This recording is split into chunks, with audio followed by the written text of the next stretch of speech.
Good morning, everyone. I would like to call this meeting of the Public Accounts Committee to order and welcome everyone in attendance. My name is Roger Reid. I am the MLA for Livingston McLeod and the Deputy Chair of Committee. As we begin this morning, I would like to invite those participating in the committee room to introduce themselves, beginning to my right. Garth Rosal, MLA, Vermilion, Lloydminster, Wainwright. Morning, everyone. MLA Cyril Turton, riding Spruce Grove, Stony Plain. Good morning, everyone. Peter Singh, MLA Calgary East. Good morning, everyone. Jordan Walker, MLA Sherwood Park. Good morning, everyone. Jackie Lovely, Camrose constituency. Marlon Schmidt, Edmonton Gold Bar. Marie Renaud, St. Albert. Good morning, Rocky Pancholi, Edmonton Whitemud. Good morning, Nancy Robert, Clerk of Journals and Committees. Good morning, Aaron Roth, Committee Clerk. Thank you, everyone in the room. We also have participants joining us through various methods of communication. I will note for the record the following are present either via video conference or via video teleconference. From the Office of the Attorney General, Auditor General, Mr. Doug Wiley, Auditor General, and Mr. Brad Ireland, Assistant Auditor General. And with that, I will now turn the chair back over to Ms. Phillips. Well, thank you. Emily Reid? Yes. This is on video here. Oh, thank you, Jackie. Okay, thank you, Emily Armstrong-Honyak. We will note it for the record. My apologies. The appointment that I booked took longer than I thought. So, thank you, Mr. Reid, and welcome to your new role. Moving on then, we have not gotten to the housekeeping items, as I understand it. No. All right. I don't know if we've got everybody that's online. Do we have everyone? Okay, so what we'll do, what we typically do for the officials that haven't joined us recently is we often will just have you introduce yourself in the first instance when you speak with your title. And then when you follow up in any questions, just say your name for the record, just so that Hansard can keep up, and the public too, of who is speaking in any given moment for folks online. So according to the Speaker's health orders, friends masks should be worn in the committee room except when you are speaking, and at which point it is your choice. And members are, of course, encouraged to leave an appropriate amount of physical distance. Our microphones are operated by Hansard. Those participating by video conference, please turn your cameras off and mute yourselves when you are not speaking. For items such as points of order for folks online, simply speak up, because there are times when I do not, and the people in the room don't see you either if you are trying to gesture or talk in the chat. Please set your cell phones and other devices to silent, and please be advised that our committee room galleries are closed at this time. Are you, members, you have the agenda in front of you. Are there any changes or additions to that agenda? Seeing none, will a member move that the agenda for October 26th meeting of the Standing Committee on Public Accounts be approved as distributed? Thank you. Moved by Member Lovely. Is there any discussion on this motion? Seeing none, all in favour? Any opposed? That motion is carried. Please remute. Thank you. Honourable members, you have minutes from September 17th in front of you. Do members have any errors or omissions to note? Seeing none, would a member move that the minutes of the September 17th, 2021 meeting of the Standing Committee on Public Accounts be approved as distributed? Moved by Member Singh. Is there any discussion on the motion? Seeing none, all in favour? Aye. Any opposed? Aye. That is carried. Members, after confirming our schedule of meetings for this fall, a request was made by the Ministry of Seniors and Housing to switch their date of appearance with the Ministry of Health. The committee members were consulted about this request prior to today's meeting. However, as the schedule is established by motion of the committee, if members wish to grant this request, the previous motion approving our Fall 21 agenda, or reschedule rather, must be rescinded and a new motion would need to be adopted. So I'd like to open the floor to any questions or comments on this matter. Seeing none, I'll then look to the floor such that someone move that the Standing Committee on Public Accounts rescind the motion passed at its September 17th meeting, adopting the committee meeting schedule for fall 21. I see that moved by Member Roswell. Is there any discussion on this motion? Seeing none, all in favour? Is there any opposed? That motion is carried. We'll now move that the Standing Committee on Public Accounts approve the draft revised schedule with ministries and other entities for fall 21 as circulated. Is there any discussion on this motion? Oh, sorry, somebody needs to move it first. I see that moved by Member Renault. Is there anyone, any discussion on the draft revised schedule? It is simply the switching of seniors in housing and health at seniors in housing request. Seeing none, that motion, I will call for a vote then on that motion. And all in favour? Any opposed? Very good. That motion is carried. So we have ministry officials from Service Alberta joining us by a video conference today. They're here to discuss the Office of the Auditor General outstanding recommendations in the ministry's annual report. Ministry officials may provide opening comments not exceeding 10 minutes, after which we will hear from the Auditor General on his remarks. And I will note for the record that Mr. Tour has joined the meeting. And so with that, I will look now to the officials from Service Alberta. Your time starts when you start speaking.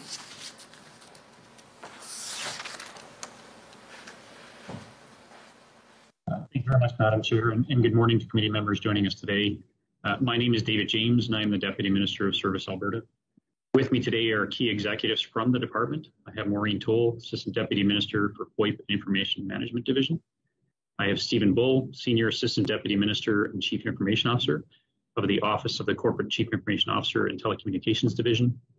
Michael Hawken, Assistant Deputy Minister, Shared Services Division. Rhonda Golden, Assistant Deputy Minister, Consumer Registry and Strategic Services Division. Dominique Bond, Chief Officer, Digital Innovation Office. And Richard Isaac, Senior Financial Officer. Today, I would like to speak about Service Albertans' efforts to support Albertans and our colleagues across government to do the same during the 2020-21 fiscal year. This will include detailing some of the key activities we undertook that support our business plan, which focuses on innovation and efficient service delivery. These include supporting government's response to COVID-19, modernizing the delivery of public services, developing a digital strategy, and implementing the government's new enterprise resource planning system known as 1GX. Time permitting, I would also like to speak to other initiatives and key financials, as well as Service Alberta's performance in relation to its 2020-21 business plan. Looking back over fiscal year 2020 and 21, Service Alberta was successful in driving innovation, deployment of modern technology and digital services, delivering on its planned business plan outcomes, and pivoting quickly as new challenges emerged, such as supporting Albertans through the COVID-19 pandemic. Over the course of 2021, Service Alberta continued to play a role in making it easier for Albertans and businesses to access government programs, services, and information, both in regards to its operational and business activities, and its ability to flex to rapidly meet the emerging and evolving demands and challenges created by the pandemic. In response to COVID-19, Service Alberta adapted quickly to provide services to Albertans, businesses, organizations, and other ministries at a time when they needed it most. We provided information technology support for COVID-related assistance programs, such as the emergency isolation supports, the critical worker benefit, and the small and medium business relaunch grant programs. We provided supports for renters, such as temporarily suspending evictions, and cracked down on retail price gouging, helping to ensure that consumers were protected and a competitive business environment is preserved. We worked quickly to amend and publish laws and regulations so that businesses and organizations could observe social distancing requirements, yet remain compliant with Alberta law. We also increased our network capacity to ensure staff who needed to work outside the office during this emergency could do so, and Albertans could continue to receive services. And we stayed connected with each other by optimizing our use of collaborative tools like Microsoft Teams, which we deployed during this time. We also coordinated provincial telecommunications efforts with the pandemic response planning team in the early days of the pandemic, such as working with providers to increase network capacity and providing temporary connectivity in communities hit hard by the pandemic. Even as we responded to the pandemic, we were able to maintain a strong focus on delivering on our planned business outcomes and many of the associated initiatives. We continued our work to modernize government, protect consumers, improve service delivery, reduce red tape, and keep government transparent and information secure. We brought in registry service modernizations, such as online birth registrations, and a new service that simplifies the cross-provincial registration process for corporations from Western provinces. We also introduced legislation to ensure construction contractors and subcontractors will be paid on time. We worked closely with real estate professionals to establish a new governance model that included elected councils representing specific sectors of the real estate industry and put in place new board members who are responsible for setting the council's overall strategic direction. We eliminated unnecessary expiry date stickers for license plates, saving taxpayers money. And we continued or completed investments in important modernization projects, such as automating business processes and upgrading applications that are used to deliver motor vehicle, corporate registry, personal property, and vital statistics registry services. As I mentioned earlier, a big part of what we do at Service Alberta is driving innovation and efficiency. And toward that end, Service Alberta completed several initiatives that improved service delivery in 2020-2021 and made more programs, services, and information available digitally. Behind the scenes, Service Alberta continued its work to develop the Government of Alberta's digital strategy. The strategy, which is still in development, outlines the actions needed to modernize services, to innovate, and to position the province for a stronger digital future. By shifting innovation and modernization to the center of government business, working with our ministry partners, we will make it easier for Albertans to engage with the province, make government more responsive in a changing digital age. For example, Service Alberta is currently collaborating with the Minister of Justice and Solicitor General to modernize court filings. Legal counsel are now filing many documents with the Court of Queen's Bench through an online platform. As the service is further developed, more users and more documents will be accepted, making it a better place to work. We're also looking at deploying modern digital technologies and services that let Albertans interact with government more easily and in ways that have come to expect in a modern digital world. In fact, in our efforts towards modernization, Service Alberta has also replaced the government's aging financial and human resource planning system, Images. The new system, as I mentioned, called 1GX, was deployed on December 1st, 2020. 1GX provides more functionality, increases efficiency through common processes, reduces redundant systems, enhances reporting, and makes it easier to do business with government, all with a view to ultimately reduce operational costs and make government more efficient and effective. Alberta is the first Canadian jurisdiction to implement a large-scale, cloud-based enterprise resource planning solution, making 1GX the largest transformation of its kind in the country. Some specific benefits from this investment in software systems, services, and technology include reducing operating costs for financial management, human resources, administration, supply chain management, reducing legacy applications, support costs, reducing duplication, and providing better business insight through improved data and technology. There are many other initiatives and achievements that I could speak to in detail, but as time is limited, I will briefly highlight a few other examples. We continued a red tape review of all consumer protection legislation and supported red tape reduction across government through technology support. We implemented a new FOIP system to provide a more efficient, effective, and consistent approach to processing FOIP requests, making it easier for Albertans to submit them and follow up. We successfully delivered programs to ensure delivery of personal protective equipment and supplies to frontline government workers in the K-12 school system. We continued to make more information available online, such as putting COVID-19 information on Open Government and publishing a digitized collection of historical laws dating back to 1905 through Alberta Queen's Printer. And we implemented electronic signature standards for government. Turning to Service Alberta's financial results, our expenses totaled $632.5 million, a decrease of $34.5 million from our 2019-2020 actuals. $28.6 million of this decrease was due to achievements of cost reduction strategies that included efficiencies through internal reorganization, some staff reallocation, staff attrition, and targeted reduction in information management and target and technology contracts and amalgamation of those contracts. Our 2021, 2020, and 2021 expenses also came in under budget by $32.8 million, mostly due to reduced contract spending for technology services. The revenue we collected in 2020 and 2021 totaled $729.6 million, an increase of $11.2 million from the previous year. Revenue was $32.3 million lower than budget. The largest variant came from fees and licenses, mainly due to a decrease in commercial vehicle registrations during COVID. In terms of hitting our business plan targets, Service Alberta performed well against several key measures and results from previous years. We exceeded the target for completing inspections, investigations, and dispute resolutions within established timelines.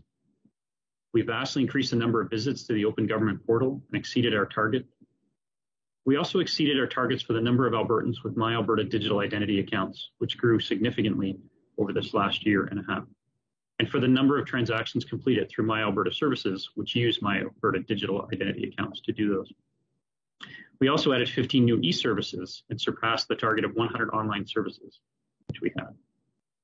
Overall, in the 2020-21 fiscal year, Service Alberta continued to invest in technology modernization and innovation to improve access to services and information for Albertans, find efficiencies through initiatives like My Alberta Digital ING and 1GX, as I mentioned, and deliver value for individual fees and taxpayer dollars that we recovered and received as government. We look ahead to the years to come. Service Alberta is very well poised to make life better for Albertans and businesses. We'll continue to play a vital role in driving innovation, fostering efficiency, reducing unnecessary regulatory burdens, ensuring a fair marketplace for everyone, and driving digital services for Albertans with our partner ministries. And of course, we'll continue to enhance, as I said, and expand on the availability of those services to make it easier for Albertans to access government services. Thank you, Deputy. And we'll now move to the Auditor General for 5 minutes. And just for the clarity's sake for the honourable members, we are on the ordinary 2-hour meeting because we do not have session this morning. And so there'll be 5 minutes for the AG, and then our first rotations will be 15 minutes. Mr. Wiley. Well, good morning, Chair and members. First, I want to acknowledge that Brad Ireland is on the call with me this morning. Brad has oversight for all the audit work at Service Alberta. Chair, there are 6 outstanding recommendations from our office directed to Service Alberta. Of the 6, management has indicated 3 relating to the contract management processes are fully implemented. And I'm pleased to say that we recently completed our follow-up work on them, and we'll be reporting the results of that work in the near future. The remaining recommendations are directed at improving processes related to information and related technology. More specifically, they were focused on protecting information assets through assessing risk and improving oversight processes, systems to manage an inventory of information technology applications, and improving the recovery of critical information technology applications. All of the recommendations have been outstanding for more than 3 years, and this is not the first time that this committee has had an opportunity to receive an update from management on the progress towards implementing the outstanding recommendations. As is the practice of our office, we will perform our assessment of implementation work when management asserts that the remaining 3 recommendations have been fully implemented. We look forward to working with management towards a successful resolution of the matters raised by our office. And while I will say that while I understand the remaining 3 recommendations have not been fully implemented, I do understand that significant progress has been made. With that, Chair, I will close and turn it back to you. Thank you.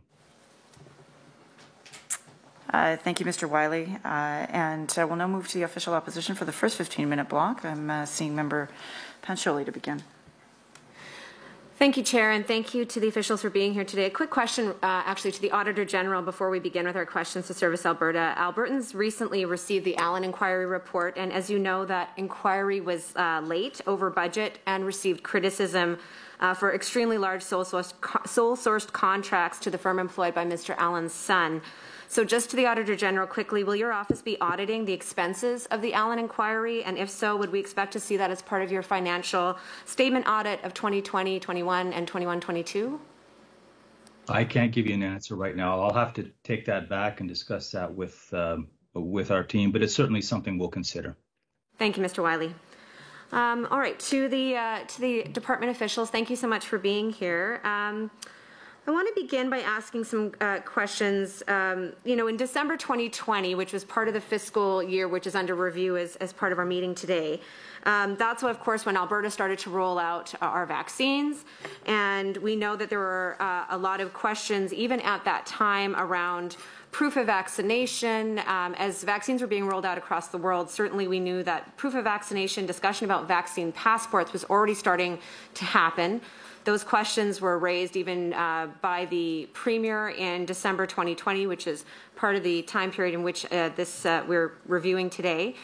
And I just want to ask some questions about any planning that might have been done by the ministry, by Service Alberta, in the 2020 fiscal year for preparation for vaccine passports. We know that on page 5 of the annual report, in the minister's opening comments, he indicated that COVID-19, as we all know, is a once-in-a-generation public health emergency that required government to reprioritize.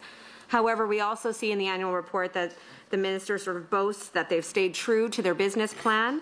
And outcome 2 of that business plan is to ensure that government is transparent and information is kept secure. So I'd like to ask about the work that was done by Service Alberta on vaccine passports in the 2020-21 fiscal year. Ultimately, we saw the government release a vaccine passport through a PDF that was easily editable. This made national news, and while it seemed pretty funny on social media, it's actually quite a serious issue. And so I would argue that the ministry's #1 job and key outcome 2 of the business plan was to keep information secure. And so why, after knowing that we would need a vaccine passport at some time, did we end up with a vaccine passport that was actually quite a bit of a failure?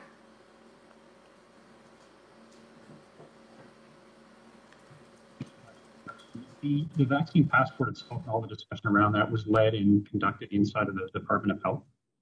We made ourselves available in later periods of time if they had questions or they had needs.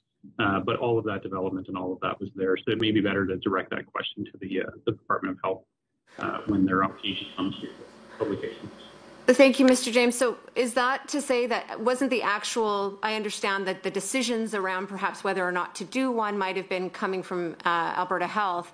However, the actual, this is what Service Alberta does. They actually deliver from a technological perspective and from a systems perspective, the policy decisions that are made by other ministries. So in this case, was not Service Alberta responsible for the actual development or delivery of the vaccine passport that we ultimately saw come out? No, actually, there's a slight difference there. So Service Alberta is responsible for all of the ministries, and we support all the ministries. And we do support the infrastructure and the back-end support for health in terms of their IT systems. But the actual software and the applications that they run, their services internally, those are all run out of the Department of Health. And they have their own IT organization that also works with Alberta Health Services around the support to both the Department of Health and then out into the actual health services organizations. So they're not actually our responsibility in that regard. Service Alberta, just to clarify, was not involved in the delivery of the... We weren't in any conversations back in 2020 or the development of a proof of vaccination. Sorry, Deputy, we have a point of order. I believe discussions about the vaccine passport are outside the scope of the annual report because of the dates. We're discussing elements that have taken place in recent months, not during the fiscal year of the annual report. Just ask the member to remain inside the scope of the annual report, please. Madam Chair, as we saw, the Deputy Minister was prepared to provide an answer to the question. I'm sure my colleague was intended to ask the question limited to the activities that Service Alberta conducted within the fiscal year that's under consideration. So I would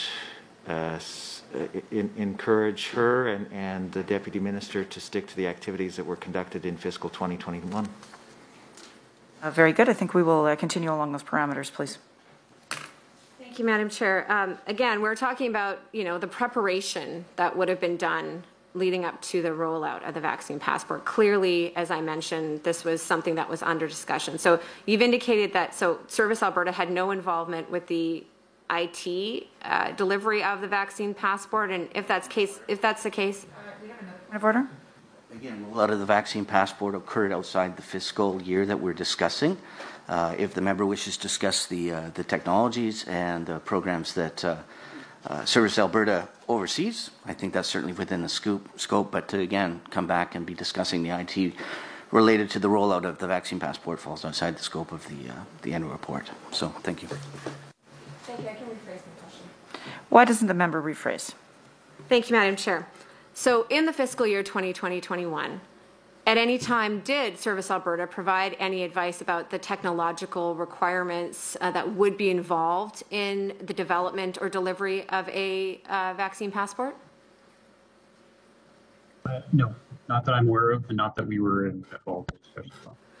So, thank you. So the Chief Information Officer for Alberta would not have had a role in this? Isn't that the privacy of information? That's clearly FOIP is within the scope of Service Alberta, protection of personal information. No advice was provided on that issue by anybody within Service Alberta, including the Chief Information Officer? To the best of my knowledge, within the year that you're describing, 2020-2021, we weren't in conversations about developing a group vaccination record. At that point, Health has its own CIO as well at that time. So after 2021 and into the current fiscal year, obviously, as was mentioned, there was a development of a health group of vaccination, but in that year, we weren't involved in active conversations around it. So just to frame, I realize it's outside the scope, but so after this year, then we would be able to ask questions then about Service Alberta's involvement in the next committee review for the next fiscal year. Just to clarify, as this committee goes forward, there would have been some involvement by Service Alberta after the end of this fiscal 2020-21 fiscal year. The committee wants to bring that up, I think, in future budget counts or in the provided future meetings. We could certainly advise on what it was in the current. So, given that there's an acknowledgement that this would have been something that, had it been discussed or work had started in the 2020 fiscal year, this would be something Service Alberta would be involved in. I'm curious as to whether or not the comments by the Premier in December 2020, when he denied that there would ever be a vaccine passport, was that the reason why no work was done by Service Alberta to provide advice as to how this would be rolled out and provide advice on protection of personal information? Yes. We're here to discuss the administration, government administration. This is what PAC focuses on, the economy and efficiency of program delivery. We are not here to discuss the merits of policy that's including outside the scope of the 2021 annual report. So I would just ask you to request the member to please keep it within the scope of PAC. Thank you. I would encourage the member to rephrase. However, we are in the 2020-21 fiscal year and understanding the mechanics of how specific policy was implemented and the efficiency thereof. So I think we're within the realm if we stay within the last fiscal year. Thank you. Thank you, Madam Chair. So I'm trying to understand what work did happen in the 2020-21 year. You've indicated, Mr. James, that no work did happen in the development within Service Alberta on a vaccine passport. And I'm just trying to understand why that may be the case, given the annual report acknowledging that COVID was certainly an extraordinary circumstance which should have led to the reprioritizing of priorities by the ministry. I'm wondering whether any work had begun, or was that there was an intention to do that work, but the only reason perhaps that it didn't continue was because the Premier was definitive in December 2020, which is within the scope of this committee's review today. The Premier indicated in no uncertain terms that there would be no vaccine passport. Had that direction been different from the Premier, would the ministry have been involved in that kind of work in the 2020-21 fiscal year? And government directs us to take activities on any activity because we follow the direction of government. We would have done that. In this particular instance, Health continued to be the lead and was the lead with respect to the proof of vaccination or any of the vaccination activities. I don't know what direction they received with regards to it. We did not, within our service or within our ministry, have direction to do any work on a proof of vaccination at that point, nor would we have been the lead because it would have been a health matter. And certainly I understand that, having worked myself at one point within a ministry, I understand there's certainly the direction we get from elected officials and ministers as to what work we're going to do. But I also know that the ministry does a great deal of work to be proactive and to consider issues that are coming up, and to prepare and to bring to the attention those issues. You've indicated that no direction came, but was any work done or thought given within the ministry that this should be an issue upon which you should be doing some consideration of the IT requirements to roll out such a vaccine passport? No, we weren't involved in that during that year. Sorry, so you weren't involved in that, but so you also didn't take any initiative to bring this issue forward? So the direction that we had was to roll out things like the small and medium enterprise relaunch grants. There was a number of other activities that we were involved with over the 2020-21 period that were directed to support the COVID-19 pandemic supports for Albertans, and that's where we were putting our focus. We weren't requested, nor were we spending time or effort on any proof of vaccination requirements. As they say, health was the lead in any of that work, and it may be better to direct that question to them.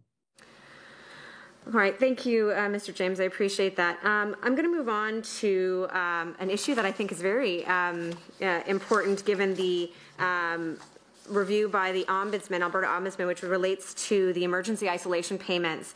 That was obviously a program that was rolled out. It is mentioned in the annual report by Service Alberta in this fiscal year. It's also a program which was well publicized to have significant problems, huge delays online, individuals who were ultimately eligible, who were denied the benefit and were not given an opportunity to receive that afterwards. And that was confirmed by the Alberta Ombudsman. So a few questions on this. First, to the Auditor General. Will the Auditor General be doing a performance audit on the rollout of the emergency isolation benefit, which ultimately was a bit of a failure? Or are you looking at this in your financial statement audit? Thank you. We are currently. Point of order. Sorry, Mr. Wiley, there was a point of order called. So once again, it sounds to me, Chair, that the honourable member across the way is trying to speculate and being forward-looking as opposed to reviewing the annual report that is in front of us. Again, I ask that she stick to the mandate of the committee, and let's stick to reviewing the reports, the facts, and the figures that are in front of us from the Auditor General. Thank you. The Auditor General's annual report indicates the audit plan for the year. In that, there is discussion of the COVID-19. It is customary in public accounts that the questioning of department officials be along the lines of the financial statements. However, we can also query the annual report of the Auditor General, and given that we know the Auditor General, because he has confirmed it to this committee many times, is undertaking COVID-19 audits, this question is in order. Thank you for clarification. Thank you, the Auditor General. I think he was about to respond. Okay, thank you, Chair. Yes, we have made public, so it is on public record, that we are doing a performance audit of this particular program. We're currently doing that now. Thank you, Mr. Wiley. So to the ministry, with respect to the emergency isolation payments, as I indicated, the Ombudsman stated that during the program's approval process, there was no documentation of who authorized them. Simply put, let's be clear, there was lots of media attention on this. The rollout of this program was a disaster. Yet in the annual report on page 5, the minister sings the praises of how this was handled. So who made the decision to launch a program that didn't have proper documentation?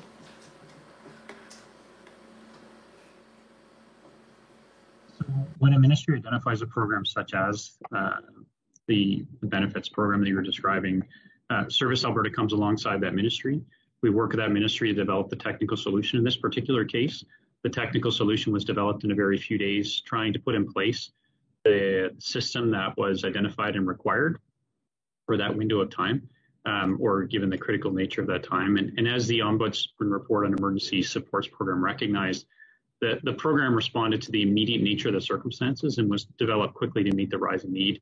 Some of the critiques that were in there, and as part of our commitment to developing information management technology solutions that support evolving needs of Albertans, we're going to work with other departments to ensure that future programs and support applications address the concerns raised in the Ombudsman report.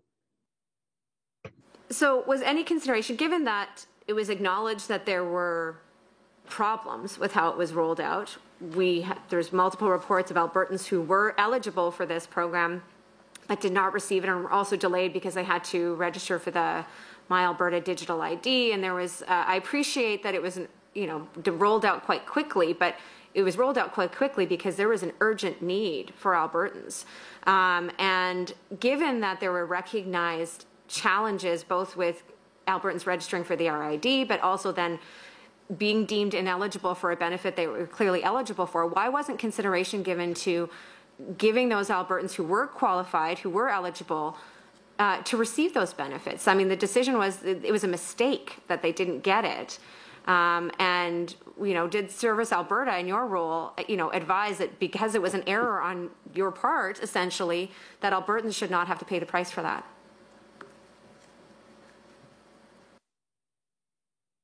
Just in terms of here, I think that we were asked to take a rapidly evolving situation, put out a system that would allow for rapid payments to individuals within Alberta.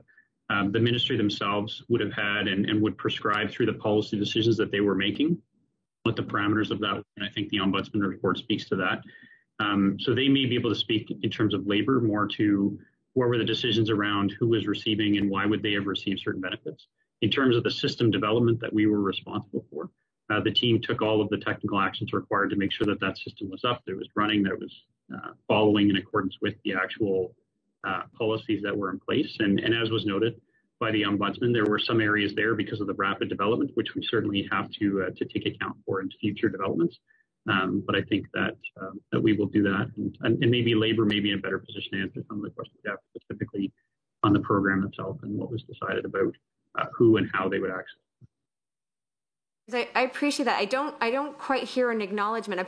I appreciate that it was rapidly developed. I understand that, but it was to meet a crisis point, and I'm not hearing that the ministry is acknowledging that there were errors made. And so I think that's what Albertans need to hear. And then you're right, we can take it up with the Ministry of Labour as to why, retroactively those Albertans didn't then receive their benefits.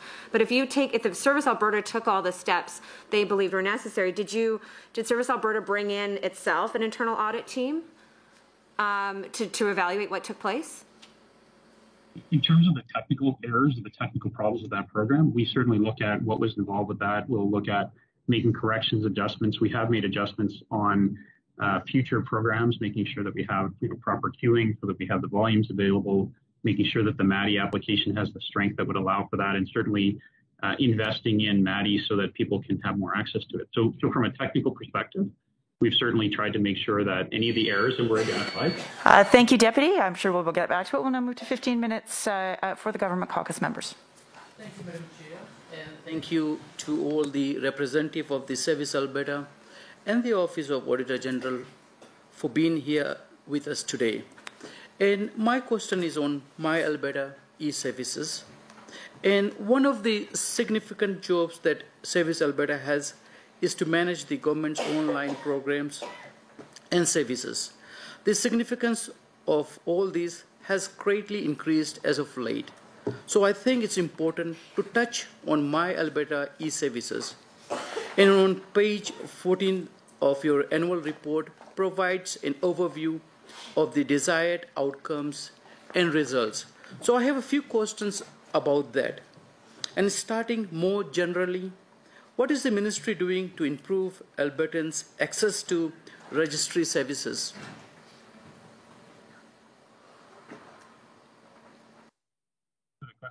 Service Alberta is dedicated to improving access to government services for Albertans. Albertans want to be able to access from their computers, services from their computers, their mobile phones, but still have the option of in-person customer service. We know the importance of physical registry offices, especially in rural Alberta, and we remain committed to maintaining face-to-face interactions for Albertans who prefer to conduct business that way. The registry agents are very interested in modernization of government registry services, and especially through online portals. We've been working with them, and we'll continue to work in partnership with them to bring more registry service options online and improve the access to government services for Albertans, always while ensuring the protection of personal and confidential information. At desired outcomes 3C, D, and E on page 14, it appears that the ministry met or exceeded their targets. Can you take the committee through what changes and innovations were implemented to achieve this? Sure, thanks so much. So the Alberta e-Services and My Alberta Digital ID are improving service delivery and reduce costs. They enable government to shift from more expensive traditional service channels, such as telephone or in-person, to online citizen self-service. And this promotes innovation, efficiency, and sustainable programs. The innovative solutions that we have there allow ministries to benefit from a coordinated approach to online payments and identity management. That way, they don't have to develop their own. We've got one that is cross-government. It helps them to reduce administration costs related to service delivery, reconcile efforts, and security measures, which are centralized within our ministry. That way, the overall risk profile is reduced and the cost of compliance there, or the cost of compliance are minimized. Thank you. And obviously, with so many online transactions, I would like to know what the ministry has been doing to ensure the ongoing availability, security, and stability of My Alberta Digital ID. Yeah, so we continue to take efforts to upgrade My Digital ID, supporting technology to improve access to digital services. We've worked on simplifying the architecture to improve its performance, its stability, and operation. We continue to make sure that we have the latest version of what's called ForgeRock digital identity management software, which is kind of one of the core underpinnings of that. We did move digital ID, and we're in the midst of both last year and then moving towards this year, moving into the cloud so that we can realize better efficiencies, mitigate risks. Once that technology upgrade is complete, there's other activities we'll be doing of that. In terms of what we did with that, we did simplify the verification process. So when Maddie first rolled out, it was a very lengthy verification process. With a simplified process, users can now simply enter 2 numbers from their valid Alberta driver's license or ID card instead of entering all the other information. That process halved the number of Albertans seeking contact center assistance with the ID card verification, and that was in May of last year. And March of 2020, we also added a queue in front of the verification process. And that was one of the lessons that we learned, and we've helped to stabilize the service, basically from the COVID-19 concerns that were raised with other programs. And then we are continuing to, and we have continued over the last year, and we will continue into this year, just re-architecting and simplifying Maddie as we go. It's kind of a continuing evolution of making that service better and better and making sure the security continues to be there. Thank you. And the option of e-services is new to many Albertans and quite technical. So what has the ministry done to streamline e-services through My Alberta Digital ID, such as the verification processes? Yeah, so as I say, the verification process that we did was a significant improvement. It took it from 13 fields down to 2 to verify their identity. As I said, we continue to upgrade the back end of the digital ID, making sure that it's stable, that it's a foundation that we can develop new services and put them online along the way. And we've been able to then connect My Alberta Digital ID into other services that we've done. As I said, we've added a number of new services this year, 15 new services. Many of those are using My Alberta e-service or My Alberta ID to make them usable and accessible to Alberta. Thank you for your answers about the changes and improvements for e-services.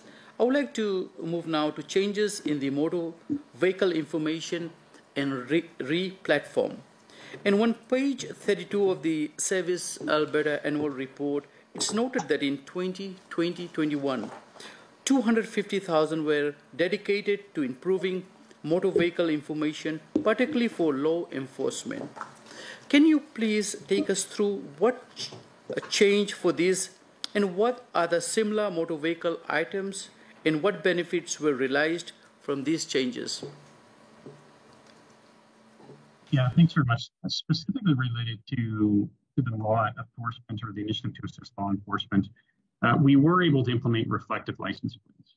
Reflective license plates will assist with automated license plate readers technology, and this is something law enforcement has been exploring, and it can really assist with determining stolen vehicles in real time and assist with Amber Alerts, which obviously are critical to Albertans. The technology functions best when using the reflective license plates, and it provides improved readability in low light conditions. So that's something that we've done, and we just recently brought the first reflective license plate in.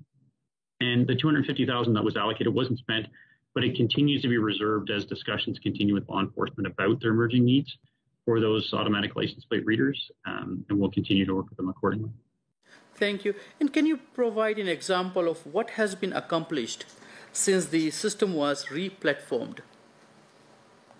Yeah, so thanks. And this goes back to my comment with respect to My Alberta e-Services and the integrated nature of the technology and the services that we provide in digital services Albertans. And since the MOVE system was re-platformed, a number of business services have now been modernized through My Alberta e-Services. So now Albertans are able to renew their vehicle or motorcycle registration certificates online. In addition to renewing in person at a registry agent office or by mail, as I mentioned, it's important to have both channels available. The application is all now very accessible and stable, supports the continuity of business services Albertans, and it eliminated the dependency on old infrastructure and technology. We had a mainframe system, we've now moved into the cloud, and that's reduced costs for application hosting as well. Thank you for answering. I appreciate the efforts in improving the services being provided to Albertans. Thank you very much, Madam Chair. Okay, I'll carry on from there. I'd like to focus a little bit on broadband, and I know there's been considerable emphasis by the current government to improve internet connectivity, especially with the pandemic and people working from home and all the extra things that had to be done there. Page 31 of your department's annual report deals extensively with this, and I'd just like to work on a few questions from there.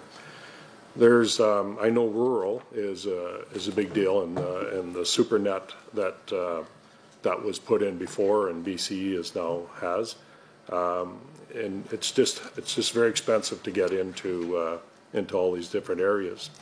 But regarding the framework to support widespread access to high-speed internet, high-speed broadband, what did Service Alberta do to achieve progress towards the framework in 2021? Thanks very much for the question. So my department worked with a global consulting firm to support the province's broadband strategy.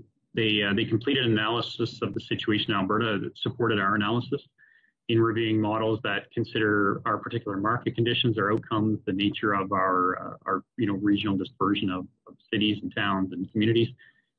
They identified the scope of the investment required to bring high-speed broadband to every underserved Albertan household in the province. With that information, we prepared and briefed Cabinet Committee on the Jobs and Economy Cabinet Committee on its findings. We secured committee support. The minister was able to secure committee support on its next steps towards a broadband strategy. We've also, because telecommunications is a matter of federal jurisdiction, we've advocated quite extensively with the Canadian government to ensure that Alberta receives its fair share of broadband funding. I've been in conversation with my ministry colleague, and my predecessor was as well, to ensure that timelines, criteria, and policy decisions recognize those distinct needs of Albertans, Alberta businesses, and in particular our Indigenous and rural and remote communities. This included asking the federal government to consider a need to reform the policies and procedures for federal spectrum assignment, and we continue to have that conversation with them. We also took some steps to connect communities to service providers to increase the opportunities. So we proactively worked with the federal government regarding Indigenous mapping concerns that were raised by the Buffalo Lake Métis settlement. The federal government worked with them and ensured us that Indigenous applications will be reviewed retroactively, that the amount that they receive will be considered or receive consideration for higher funding amounts in that period of time. We also shifted some of our efforts to file on the file to support connectivity within the province. So we led reviews of short, medium, and long-term options to support emergency connectivity. We worked with major telecommunications companies to increase capacity for voice, video, data, and mobile needs for Albertans, frontline health professionals, and public sector facilities. And we worked with Alberta Education, Advanced Education, to support rural learning institutions in that year. I was going to ask about the federal commitment, like they have the CRTC Broadband Fund and the Universal Broadband Fund that is available. It was initiated during that year. Do you know how much money was there and how much that we were, you know, how much are we looking for in this relative to what you knew that year? Yeah, so I can't speak specifically to all that we were asking for. The Universal Broadband Fund at that time was $1.75 billion that the federal government had announced. They've announced subsequently a larger increase. And it was also $750 million for the CRTC Broadband Fund. And so we did work with the federal government on the Universal Broadband Fund and the Broadband Fund, the CRTC one, to support providers, municipalities, Indigenous communities who applied for it. That included letters of support for those communities and industry service providers. We also got answers about applicants' questions and addressed issues on applying for funding. And we, most importantly, perhaps worked with them to advocate extending the UBF deadline to allow more time for Alberta communities. There was a very limited deadline, and working with Innovation, Science and Economic Development Canada, they did announce a deadline extension by a month, and that allowed more time for large transformative mobile and general universal broadband stream applications. Yeah, I know the strategy, as I understood it, was of course the direct fiber connection and then Wi-Fi. I know some small rural places are setting up themselves as their own internet service providers, and then there's the low orbit satellite that you've referenced in your report.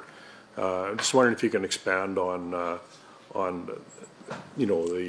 how you see, or how the ministry saw that rolling out, and if you had an opinion in that 2020-21 year.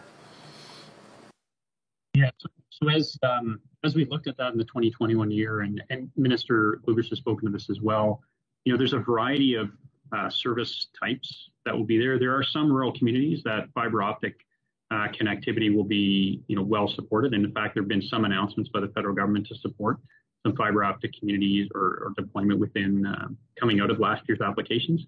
In addition to that, there is, as you say, low Earth orbit satellite. But those are kind of on the upper band of very isolated areas where either putting in, fixed cellular access points, which would be sort of mobile devices, or putting in fiber optic is just too expensive. And so we've got a variety of those that we're working with ISP providers on. And again, we're not directing what those are, but as we considered and looked at with that large, that national expert around this, there were opportunities for all of that to come into play within the province, and we'll work accordingly with service providers and communities and indigenous communities to enable that. Okay. Yeah, I know it's a big deal. Like, I know there's businesses that are like, if they're trying to situate in a town, one of the concerns is do you have access to broadband and high speed, and if they don't go there. So it's a big deal from a rural perspective, that's for sure. Thank you, Honourable Member. I will now go to the 10-minute rotation with the official opposition. Please, Member Renault. Thank you, Madam Chair. So in March of 21, Service Alberta let us know that they were going to replace the province's paper personal health record at a cost of about $600,000, or about 14 cents per Albertan. So at the time, on March 4th, 21, the minister stated through his press secretary, and I quote, "We know that Albertans are frustrated with their paper healthcare cards, which have no security features and are more than a few decades old," unquote. So all the planning that was done in fiscal 2021 and funding to execute is for this fiscal year. So I have a few questions about this. So we're about halfway through the fiscal year. And so my question is, when are the new healthcare cards coming? The new healthcare cards would be something that you would need to speak with Health about in particular. They have their own systems that they need to do to enable those healthcare cards. We're continuing to look at as Minister Kluivert said, the ability to put the public health number onto driver's licenses. That's what that $600,000 would have enabled. That was spoken to. And so that work continues with our colleagues in health, but as you can appreciate, they have a lot of pressures in front of them as well. So are you saying that Service Alberta is not going to have any involvement in producing new healthcare cards, that this $600,000 was just to improve some feature of a driver's license? So the healthcare cards are within the mandate of the Department of Health. The driver's licenses are within the Department of Service Alberta. And so what was talked about at that moment with the minister and what was contemplated was the ability to take the public health number, which is currently on the paper card, as we all know, and then move that healthcare number onto the driver's license. And so we continue to look at the best way to do that. And we continue to be in conversation, as we were last year, with our colleagues in health around that opportunity. Okay, so what was the figure of $600,000? What was that budget figure for specifically? That was, sorry, go ahead. Sorry, I heard an echo. So that was for the ability to work on any automation or any of our IT systems, because the IT systems right now from the MOVES platform, the MOVES platform is the system that gets into how the driver's licenses work and what have you. And so, that was some of the work that we did last year and the estimate of that. And that money would be into budget 2021 for this fiscal year and the activities of this fiscal year. Okay. So do you anticipate Albertans having access to this new card? Do you have a timeline of any kind? Do you have any insight when that'll happen? This was a pretty clear promise. The Premier made a promise about Albertans having new health cards. So can you give us some insight on when we can expect that, or when Albertans can expect that? I couldn't speak to the new health cards and where that is. Again, my colleagues in health would be able to do that. For our part, taking the work that we began last year, we continue to look at it. We have not got a date by when we would see private health numbers onto driver's licenses. There would be a requirement for more work to do that, and we haven't completed that work. Okay, so no timeline, no date when Albertans can expect something to replace these decades-old flimsy paper cards that, Albertans were promised that this would be happening, so we don't really know when that'll happen, but we know it'll cost approximately $600,000 from Service Alberta and Service Alberta budget to do some consultation work. Is that about right? Not quite. The healthcare cards that you're talking about, replacing the healthcare cards, that is work that our colleagues in health are doing as a complete replacement of those cards, and I couldn't speak to where that is at. What we're talking about is the opportunity to take that private health number and move it onto the driver's license, which again sounds like the same thing, but it's not quite the same thing. They are slightly different work efforts that are on the go, but we're coordinating between ourselves. Okay, so the two different things, are there different timelines for those two different activities? Well, right now, both ministries need to work on both of those activities, or for our activity with respect to driver's license. We're working with our colleagues in health. And as I said, they have a lot of things that they're working through right now and were even last year. And so we will continue to work with them on that timeline, but I can't give you a specific time at this point. Tell us if it'll be done in this fiscal year. Sorry, say that again? So you're unable to tell us if it'll be completed in this fiscal year? Correct.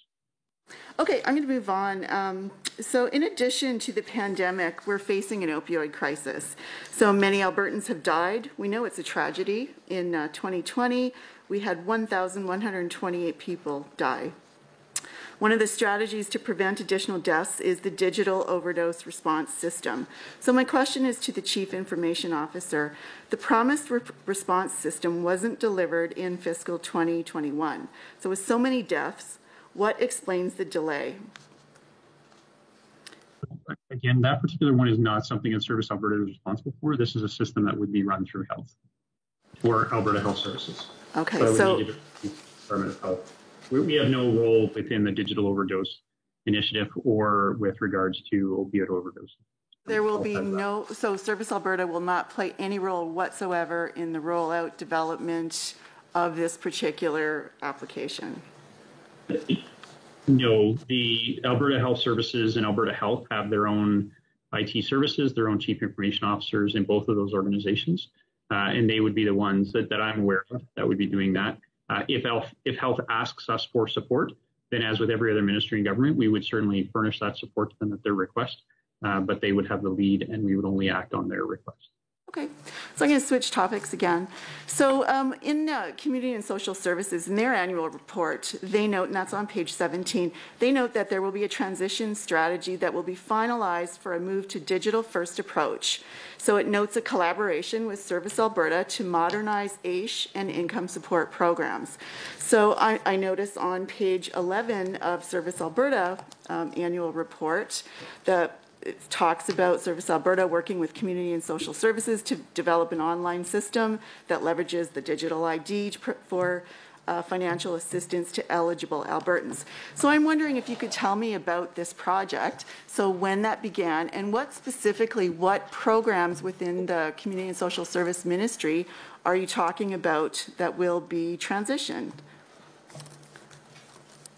Working with our colleagues in Community and Social Services in a number of aspects, both their PDD program, their AISH program, their income supports program, and in various ways we're taking those and making sure that they have both the ability to leverage My Alberta digital identity for payment systems and the ability to pay those out.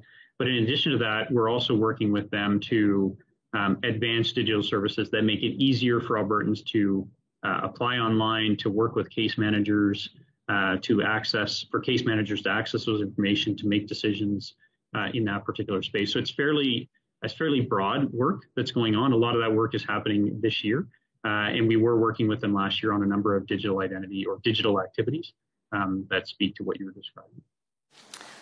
Okay, so can you tell me when that work began to transition? I guess I think the goal was to move all of the payments, let's say AISH and income support payments, to have everybody have electronic transfers or the deposits, because some people were still getting sort of paper checks. Can you tell me when that transition began or when that work started? I'd have to confirm. I know we did a lot of that work. We have been doing that work in 2020, 2021. That work continues today. The specific moment in time at which it started, I'm not sure I could speak to. It may have been in the 2019, 2020 period. But these are complicated systems that have large legacy applications. They cross over into multiple systems that we need to make sure that the data, the access to the data, and then also the complexity of that connection. So these are long lead time kind of projects. But so it started, maybe it started in 2019, 2020, possibly earlier. But it is work that we have been doing both to plan out and then to, in a very stepwise fashion, work to get them into these new capabilities. Okay. And so you may not have these answers here with you, but if you could provide those in writing. So at this point in time, so if we were to look at two of the programs, let's say, that you talked about, one being AISH, one being income support, can you tell me how many users you have in each of those programs that are currently simply using their digital ID to receive monthly payments? I can't speak to those. So again, our colleagues in Community and Social Services may have a better sense of that.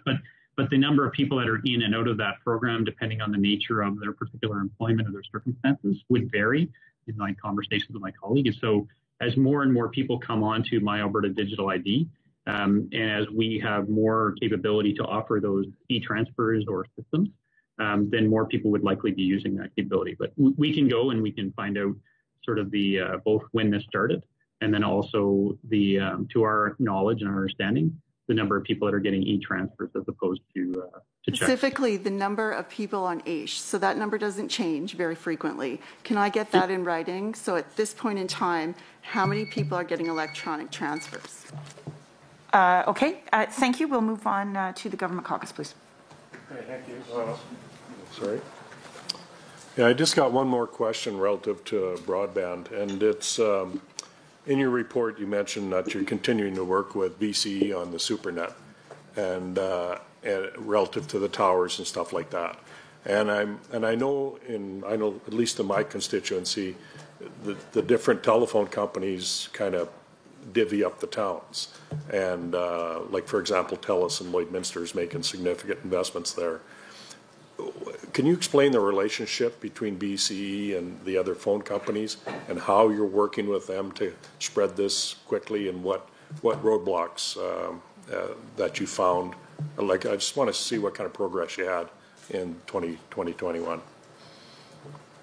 Yeah, so let me just find where we were with that. The BCE runs on our behalf on a contracted basis the fiber optic cabling that supports connectivity to all the various institutions out there. There's about 3,000 facilities that are connected to the SuperNet. And so we're working with BCE to make sure that all of those services are provided accordingly. And in terms of the connection to the other telecom providers that are out there, the other telecom providers, many of them have their own infrastructure across the province that they are using. We are, however, transitioning a significant number of our sites. So last year we managed to transition, a certain number of sites. We have about 1,300 sites last year that we targeted transitioning. We got transitioned about 944 sites to the new BCE contract. We're going to transition more of those this year, and then we'll finish up the rest in next fiscal year. But I just want to test if that answers your question or not.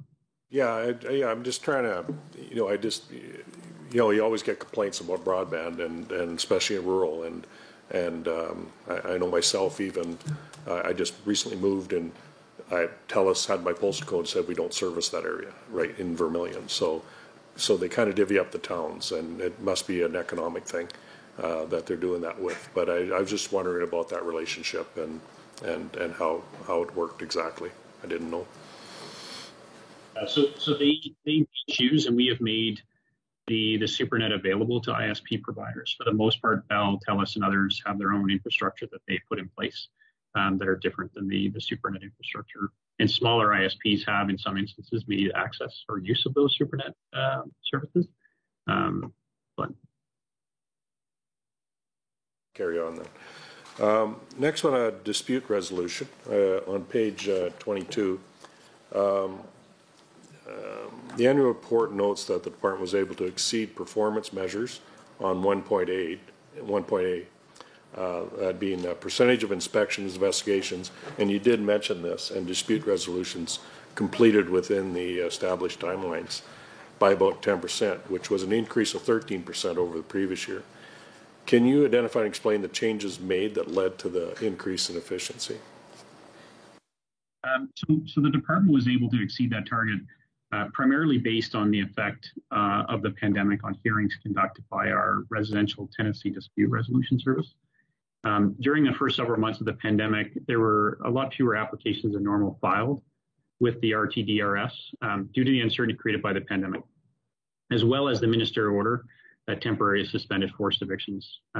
So that allowed those applications which were received to be heard more quickly. In addition, we made changes last year to our processes for the RTDRS. That included transitioning to telephone hearings, and that enabled RTDRS to adjudicate more hearings per day due to eliminating lost time for strict scheduling, because we had strict scheduling parameters that we've been using previously. And for example, what we're doing now is, or what they're doing now is, several hearings are scheduled for a specific block of time. And that enables the hearing officer to move from one hearing to another more quickly, allows for more of those to be completed. And scheduled time hearings often resulted in lost time waiting for all the parties to show up. By having more people within a scheduled block of time, you have the flexibility to adjust who within that block of time you're hearing, and that allows for those no-shows or those late shows that come in for a particular hearing. That's what it allows, that additional volume of completions. You might want to continue to do that. That seems like it's working better. It's on our path, yes. Yeah, good for you. To continue with this a bit more, was your department able to identify lessons learned and implement more broadly to achieve improvements in efficiencies? Is there other things you feel you'll be able to do? Yeah, so I think the telephone hearings and the conducting the hearings by telephone is certainly a big one. We believe as well that adding mobile home site tenancies was more efficient than standing up a separate one. So in that year, we also passed legislation or changed the regulations that allowed for mobile home tenancies to come into the RTDRS. So that was more efficient than standing up a completely separate dispute resolution system, because they had questions as well and there would be disputes. So we were able to leverage existing processes and systems and also the expertise of existing hearing officers and information officers. So that gave us the ability to respond more rapidly to mobile home site disputes as well, which was a positive for Albertans. Well, good for you. That sounds like it's working, so congratulations. The other one on page 22 of the annual report references the Builders Liens Act, and specifically the Prompt Payment Amendment Act, which was introduced in the fall of 2020. Can you provide some context on why stakeholders asked for government to modify the Builders Lien Act and to legislate payment in the construction industry? Yeah, no, thanks for that. And this is an issue that has been a primary concern for those working in construction for quite a while. What we understood was that in recent years, the average time for payment in that construction industry increased from 45 days to 70 days. And obviously that has a corresponding impact on sort of their businesses. So under the Buildings Lien Act, the contractors in most industries had 45 days to register a lien for non-payment with Land Titles Office. The difference being oil and gas contractors, they had 90 days. That longer payment period that started to go to 70 days generally meant that if contractors lost their opportunity, or that contractors lost an opportunity to file a lien if the payment was not received, and even when liens were registered on time, the Act's remedies are through the courts, which are time-consuming. They're prohibitively expensive for some of these smaller companies within the organizations or within the construction industry. So representative organizations within that industry sought amendments to the Builders Lien Act to enable prompt payment. And prompt payment is a term that encompasses, a suite of legislative amendments, and that streamlines payment processes. It introduces a system of adjudication through faster and more cost-effective mandatory adjudication. So basically, they would go to an adjudicative process instead of the courts. That also helps to reduce red tape when collecting accounts, associated with collecting accounts. So these new rules that we introduced address these concerns. There's a change to legislation. There's a clear timeline of 28 days for project owners to pay an invoice. Subsequently, contractors then have 7 days after being paid themselves to pay their subcontractors. As I said, a new system of adjudication, and we're using trained authorities, or will use trained adjudicators under nominating authorities. They will be an alternative to courts for the prompt payment disputes. And this should help unlock cash flow in the industry. Contractors and subcontractors will have more certainty, confidence to operate in Alberta. And, if they're paid on time, subcontractors can be paid on time. And we'll just see a steady stream of cash flow in the industry, which was starting to lag. Okay, great.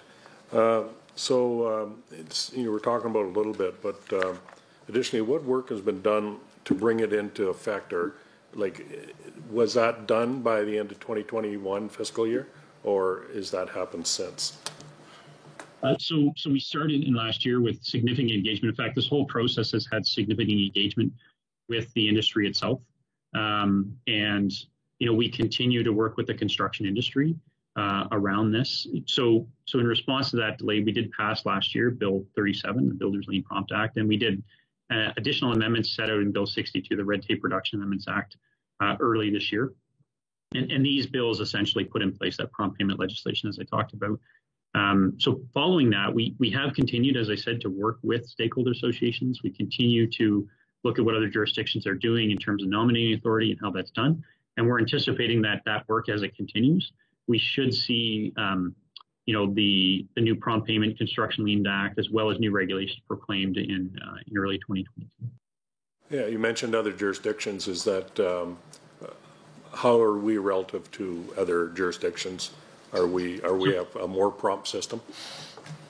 So we're learning from them. So Ontario has put in place a prompt payment system. So we're learning from what they've done. The UK has also done that.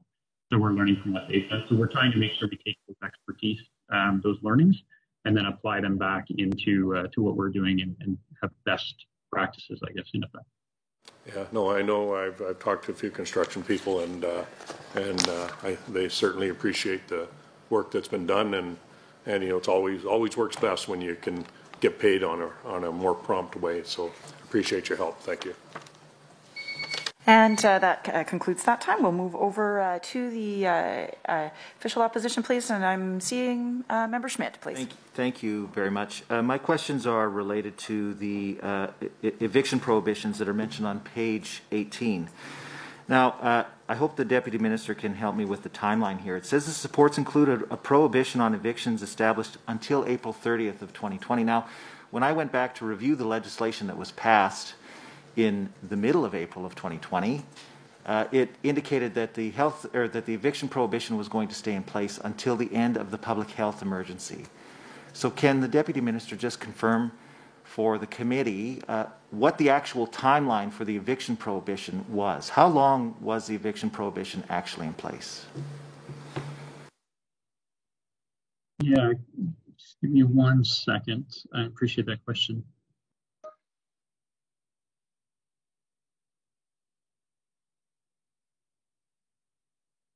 So that temporary eviction enforcement set up, and in that window of time, as you described, I think it's the correct window of time, so into April. And that was while other supports were being established. We did put in place restrictions with respect to rent increases, and they weren't allowed during that first state of public emergency either, or nor could they be applied retroactively after the state of emergency ended.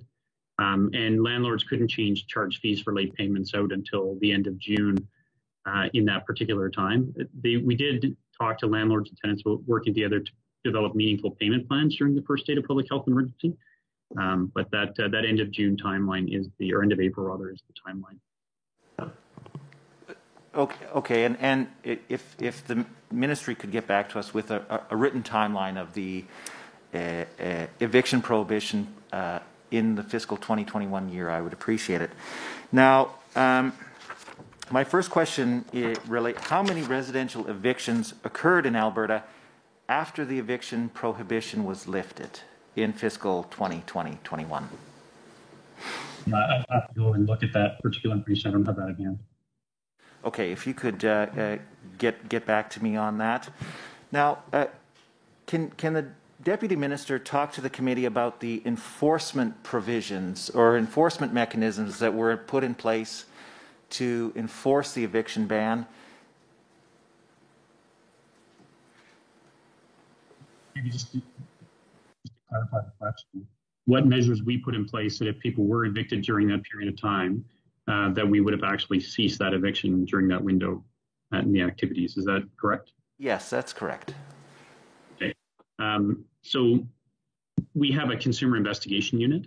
So if there were, in fact, any issues associated with the conduct of people, the conduct of owners or tenants, we have the opportunity to have our consumer investigation unit identify that, to go out and to meet either with the landlord or the tenants themselves and understand what was happening. So that's a practice we have in place. I couldn't speak to whether or not that was employed during that window of time, but that is generally a practice that we have, and we can confirm that in fact they had to go out and do that. I do know that when there were complaints over that window of time on a number of matters with respect to consumer matters, our consumer investigation unit was active in that. If there was a specific eviction that was done, then civil enforcement under the Justice and Solicitor General would be responsible to deal with that particular matter. So ours would have been more on the complaint side of what's happening. So can the Deputy Minister respond to the committee in writing with the number of complaints that were investigated related to the eviction ban? Yes. Thank you very much. So now another part of the of the eviction ban was a requirement for landlords to work with tenants to come up with payment plans for rent that was missed during the period in which the ban was in place. How many payment plans were established between landlords and tenants according to this legislation? We wouldn't have been involved with those individual agreements between the tenant and the landlords. Those would have been between the tenant and landlords, unless they had actually identified a concern or a consumer complaint had come to us. If landlords refuse to come up with a payment plan or abide by the legislation that was in place, what enforcement mechanisms could tenants rely upon to make their landlords comply with legislative requirements? I can confirm, but again, we go back to our consumer investigation as well as civil enforcement through the JSG. So we also have the RTDRS that I spoke about earlier. So, there is, through the RTDRS, specific penalties that can be applied to landlords or to tenants on the vice versa, depending on the circumstance. In this particular case, if landlords had taken actions with regards to that and wouldn't work with tenants, then those tenants had the opportunity to apply and still have the opportunity to apply to the Residential Tenancy Dispute Resolution Service, and they'd be able to work through that. If there was other complaints, then they could go to, as I say, the Consumer Investigation Unit, which has the ability to investigate business owners. Thank you. So I would appreciate it if the Deputy Minister could commit to responding to the committee in writing with the number of consumer investigations that were launched with respect to residential repayment plans. And as well, the Deputy Minister mentioned that the RTDRS had the ability to deal with or mediate these kind of disputes. how many decisions regarding these repayment plans did the RTDRS deliver in 2021? If the Deputy Minister could commit to responding to us in writing on that matter as well. Yeah, I would have to look into those matters and then get an answer back. I don't have those in hand, but I can get them back to the extent that we have that information. Yes. Thank you very much. Now, normally there are extensive guides that are written to accompany legislation regarding residential tenancies, commercial tenancies, those kinds of things. Did the department issue any guidance on how landlords and tenants should come to an agreement on repayment plans? I don't believe so. But again, during that period of time, let me confirm with my team on whether or not we issued specific direction. We often do through our consumer information unit. Thank you, Deputy Minister. I hate to cut you off, but our time is short. Now, the residential eviction ban was only in place until approximately June of 2020. Now, we know that the worst waves of COVID were to come later in this fiscal year, November, and then in March. What consideration did the department do to reinstate the eviction ban during subsequent waves of COVID, or was that ever considered again? I don't know what considerations happened during the window of time sort of leading up to January, and that's not to pass that off. During the time that I was here when I started in January through the end of March, we weren't in conversations with specific actions with regard to that. Part of that is the during those waves, by that point, the federal government had put in place, their programs and their supports associated with what was needed for Albertans. And so there was, let's say, less consideration, but those supports were in place to enable people to work through that period of time, perhaps in a different fashion than when the initial pandemic hit and the eviction policy. I appreciate that consideration. Did the department actually measure the number of evictions that were occurring over time to see if the federal supports were adequate to keep tenants in their homes? Not that I'm aware of, but I will have to confirm with my team. Okay, thank you very much. Now, I had a whole bunch of questions related to commercial evictions. So if the Deputy Minister could commit to responding to us in writing with the number of commercial evictions that were conducted in Alberta over the fiscal year, how that compares to the previous fiscal year, how many complaints were investigated regarding commercial evictions. If the Deputy Minister, is that something that the Deputy Minister could have? And just confirm from my understanding, commercial evictions are not eligible for the RTDRS process. Is that correct? Correct, they're not. We also don't track evictions. So we track when people raise complaints to us, or the RTDRS do that.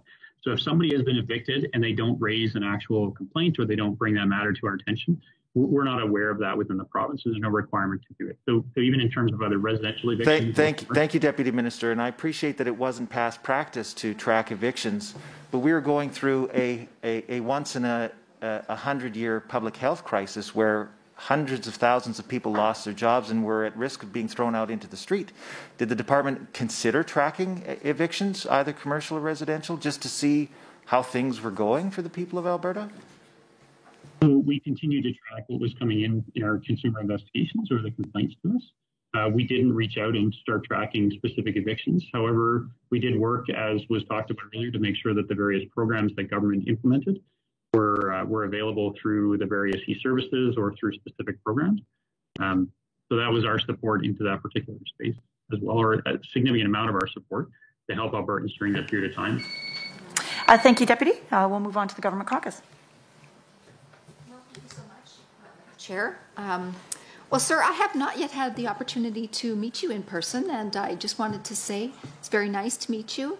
And COVID is very difficult for everyone to deal with, and your department has had a lot of pressure on you. And I just wanted to thank you for the good work that you've done. Thank you to you and your team for all the work that you've done. So, getting to my questions here. So the annual report on pages 11 and 18, it's noted that your department had to make some changes to respond to the pandemic, as we all have. Could you provide the committee with the details of what your department did to support Albertans through the pandemic? Yeah, thanks very much. And clearly that, COVID-19 was stressful for many Albertans. And our focus really was around alleviating some of that stress by consumer protections, fostering confidence in the marketplace, and protecting their livelihoods. So a couple of examples: price gouging and consumer protection. We received more than 660 complaints in 2020, 2021 related to unreasonable price increases for in-demand products during the pandemic. We heard about businesses inflating the cost of products like hand sanitizers, disinfecting wipes, toilet papers, and a variety of others. And Albertans were advised that they should report any of those prices that seem unreasonable to our report a rip-off line or file a consumer complaint. As I mentioned, our consumer investigation unit is responsible for these types of protections, and they followed up on the complaints that we received. They posted information online regarding any enforcement actions the government took as a result of those. In addition, and as was just mentioned, rent protections. So, we had the job losses, business closures at the start of the pandemic caused a lot of challenges for various tenants. And, we took several measures to support them. We temporarily suspended eviction enforcement, as was just discussed. So tenants could not be evicted for that month of, for non-payment of rent during the month of April. Prohibited rent increases during April's first, or Alberta's first state of public health emergency, made sure that could not be applied retroactively. Prohibited landlords from charging fees for late payments of rent, as I discussed, and then required landlords and tenants to work together to develop meaningful payment. And those are sort of the consumer ones. On the IT supports.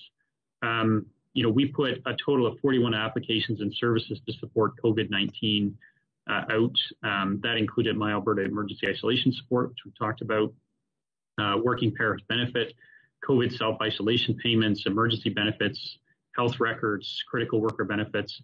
And all of these systems were designed to eliminate the need for in-person visits, reduce reliance on the costly ways to deliver services to Albertans, and also to enable timely delivery of service to Albertans, those that were in self-isolation due to COVID-19 itself. So a number of those payment systems were in place along the way. And maybe just on that, and the system that, that very first system that went out in terms of the emergency isolation support, we launched that within 6 days. It processed 46,000 applications, dispersed $44 million to more than 38,000 Albertans. And by the close of the program, it had dispersed more than $107 million to 94,000 Albertans. That system dispersed more e-transfers in that first day than we had in evacuation payment systems later this year in the first 30 days. So it's a fairly significant outcome. Well, thank you so much for that fulsome answer. Further to that point, can you identify any lessons learned through the pandemic that may have not been identified during more normal times? Yeah, I guess the ability to really advance online services and resources to reach more people who otherwise wouldn't have been engaged. So, for example, our outreach moved fully to online, and that allowed both for education and stakeholder engagement. So more Albertans from across the province were able to participate rather than those in a specific geographic location or in a physical engagement. And so, we were able to identify the need to modernize legislation to allow organizations to do the same for their annual general meetings. Our legislation at that point had required in-person meetings. And so, we implemented changes that would allow for corporations and boards and shareholder meetings to occur. We also implemented the ability for select registry services to be provided when they weren't physically present in person at registry agent locations. And our registry agents worked with us on that. And that allowed just more accessibility for Albertans in remote locations and otherwise would have had difficulty traveling. Many and I talked about it. Yeah, sorry. Go on. No, I was just going to say I've talked about a number of our IT systems as well. And we learned a lot in terms of even technical errors. As we were rapidly pushing out those systems, we learned from those. We got better and better as we went along. And, it's unfortunate that from time to time some of those challenges happen, but it did teach us how to make sure we had better queuing and better systems for Maddie and otherwise.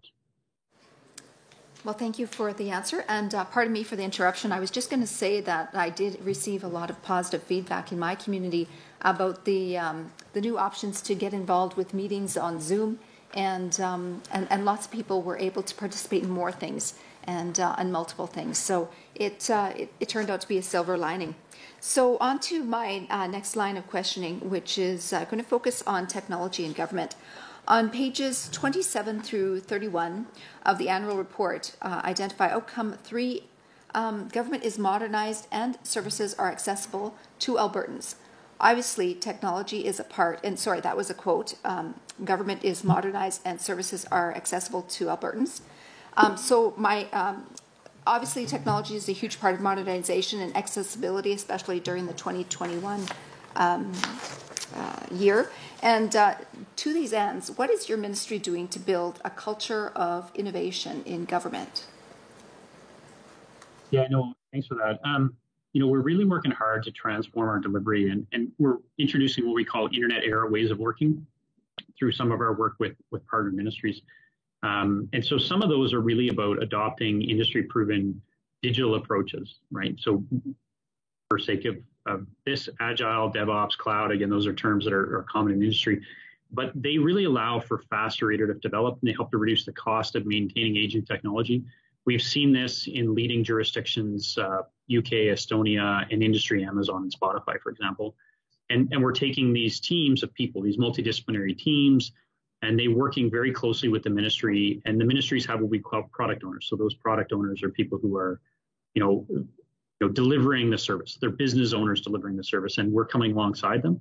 And that has helped us to really transform how we're providing public-facing services across government sectors. That includes justice, social services, Indigenous consultations. And that improves the user experiences. It reduces the administrative burden for staff and makes for better days of work, as well as just it lets Albertans access government services in a way that they're familiar with on their time when they need it through their mobile devices along the way. And so, all of this is starting to change both the culture within my organization, but also within our partner ministries around focus on innovation and this public interest technology that brings together digital services as well as policy decisions along the way. So. That's great. Well, thank you. So what are some specific initiatives that you've undertaken with other ministries and government to make the interactions that Albertans have with government easier and better?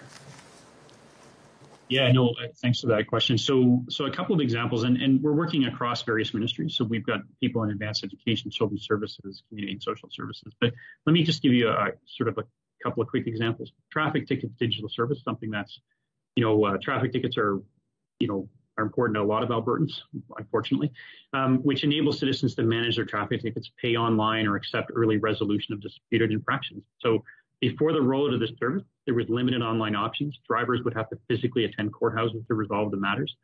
Some of those services, such as speaking to a prosecutor about resolving a ticket on the first appearance date, were only available in larger cities, and that created inequity. So we have been able to, on a rolling schedule, release functionality to different locations in Alberta. We've seen significant reductions of in-person visits to courthouses. In fact, we've seen 1,600 transactions are processed every week through the traffic tickets digital service. That's thousands of in-person visits to courthouses and reduced manual processes, lots of touch points, lots of emails and handoffs. We have 15,000 disputes that have been submitted and responded by traffic prosecutors without people having to appear in person. And we've had about 5,000 people request additional time to pay their traffic fines using that service. And because it is now no longer that they have to come to the courthouse and do that, it just really helps. And additionally, online payments, requesting more time to pay, disputing, pleading not guilty, requesting different trial dates, all of that's available to Albertans 24/7, 365, regardless of where they live and where their ticket was issued. And this has created just a better system of justice. I've got some others if you want me to keep going. Maybe Alberta Consultation Office, digital service. The team works with proponents, First Nations and Métis in government to make consultation more efficient and effective. We've also introduced that and the first GOA provided system to help First Nations and Métis conduct their consultation. Thank you, Deputy. We're now into our final block, the fourth rotation. Official opposition has 10 minutes, and I will look to them to begin. Mr. Schmidt. Thank you very much. I'm wondering if the Deputy Minister could tell us, back to this issue about putting Alberta healthcare numbers on driver's licenses, whether or not Service Alberta contemplated a fee increase for driver's licenses to accommodate that inclusion of the healthcare number.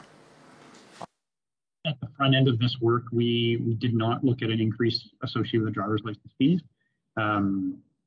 For this. That's not to say there won't be one, but at this point in time, at the front end of it, we haven't made a decision. I think probably better to say we haven't made a decision associated with that at this point. as the work is still ongoing. Is the $600,000 that you budgeted towards this initiative, will that cover any additional cost, or do you anticipate that Albertans will have to bear the cost of having their healthcare number printed on their driver's license? So that $600,000 was intended to support our initial changes to the systems, and as I was starting to say earlier, the integration between the health system and the MOVE system, the motor vehicle system. Because we have to have confidential information move between us and the provider of the driver's license cards that are actually made for us, we need to make sure that we integrate that information and we have the proper security and the proper IT services.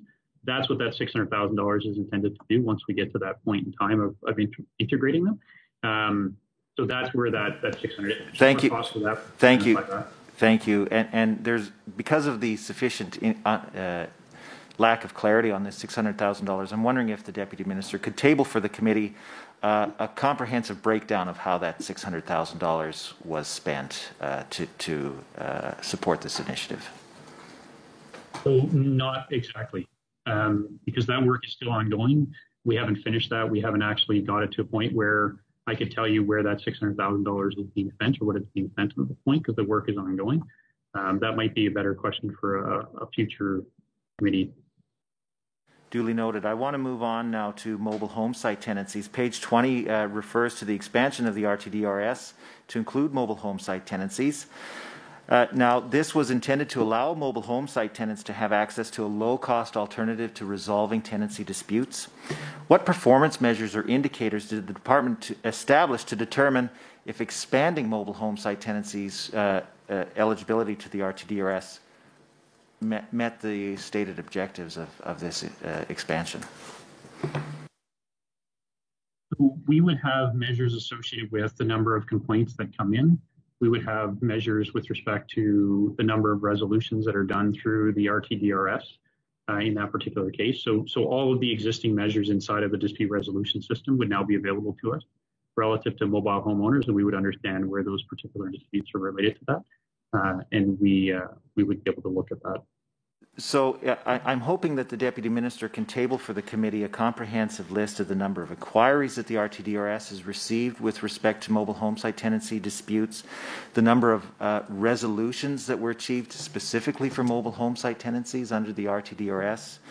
I'm also interested, did the department, because mobile home site tenants were forced to take these actions to the Court of Queen's Bench, did the department do any sort of cross-departmental analysis? Did they look at how many proceedings were initiated in the Court of Queen's Bench related to how many are now in the RTDRS and come up with any kind of measure as to how much time and hassle you've saved mobile home site tenants?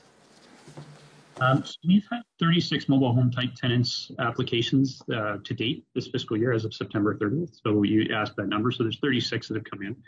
The application fee associated with RTDRS is lower than taking it into the courts. So those who experience financial hardship can apply for a waiver. So to date, we've seen a number of people come into us. We've had 30 applications related to it. Thank you very much, and I would appreciate a comprehensive tabling. How many inquiries into the process were there, and how many people were told that they weren't eligible to have their problem heard by the RTDRS, specifically related to mobile home site tenants? I would have to get back to you on that question. Thank you. If you could supply that question in writing. So you said that there were 36 mobile home site tenants applications filed, and you have committed to telling the committee in writing how many have been resolved. What's the current backlog of mobile home site tenant disputes before the RTDRS? I'm not aware of any backlog in there, but again, we'll go back and we'll look and see what that is in terms of the process. Thank you very much. What kind of training did the RTDRS staff receive to equip them to deal with inquiries and disputes related to mobile home site tenancies? So the RTDRS staff are experienced adjudicators with regards to tenancy dispute matters. They would therefore be able to bring that expertise into the mobile home site tenancy activities. In terms of the specific activities around training, clearly they would need to better understand what was there with respect to mobile home sites, regulations, legislation associated, which I understand is very similar to our existing residential dispute regulations. So, that's an area where they would have had to be more familiar, but they are experts in this area.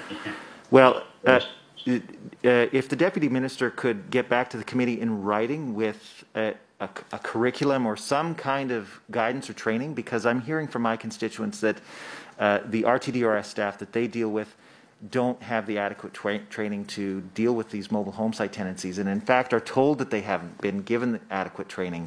So this is a serious issue that needs to be dealt with. How many staff are currently work in the RTDRS? And yes. Yes. Thank you very much, Madam Chair. Under 23B, the honourable member is continually asking questions pertaining to the current time, to the date of today, in terms of either the status of manpower and things like that. We're supposed to be dealing with the business at hand, which is in the past, and so I would just respectfully ask that the line of questions be focused on the time period that we're supposed to be discussing. Thank you, Member Turton. You're quite right. Mr. Schmidt, I'm going to ask you to rephrase properly. Thank you. How many staff were working for the RTDRS at the end of the fiscal year before the committee? Thank you very much. How many fee waivers were granted for the RTDRS in fiscal 2021? I'd have to get back to you. Thank you very much. So I'm looking at the budget for the consumer awareness advocacy line item, and it says that the actual amount spent was $1.3 million less than budgeted. How much, if any, was the budget of the RTDRS reduced in 2021? That consumer advocacy line didn't include, I should clarify. I'd have to get back to you to confirm that. Okay, thank you. And if the Deputy Minister could tell us if there was a reduction specifically to the RTDRS, how that reduction was achieved. Now, when the Mobile Home Site Tenancy Act was amended, there was a lot of discussion in the legislature about the $50,000 cap on damages that can be sought under the RTDRS. Now, I understand that this is a legislation matter regarding the jurisdiction of the Provincial Court of Alberta and the Court of Queen's Bench. What work did Service Alberta do to communicate with Justice Alberta about allowing the RTDRS to hear cases exceeding the $50,000 damage limit?